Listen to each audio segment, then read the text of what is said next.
So I put in for a research grant, and I got it, believe it or not. And actually, it's my only major research grant, and it was only for a piffling amount of money now.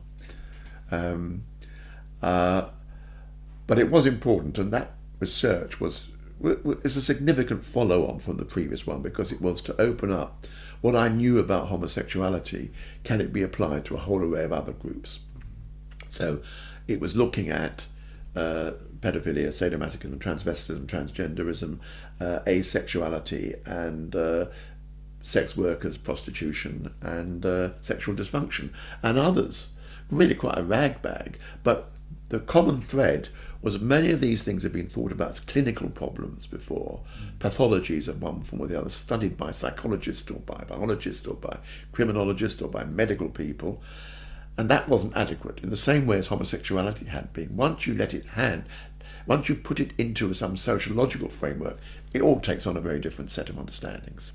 And that's what I was trying to do, and with Annabel Faraday, of course.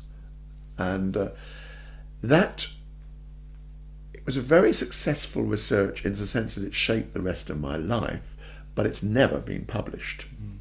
Little bits have leaked out, but all those interviews, which are in the box upstairs, have never seen the light of day. And there's a whole story about that, which is that I didn't like them, I didn't trust them. So who are you talking about now? The interviews. They were wholly inadequate. In what way? In every way you could think of, because it led to the book Documents of Life, which in a way is an account of the problems of doing this kind of work. It becomes clearer because I became more aware of it. I mean, Documents of Life grew out of the research because I was using that method.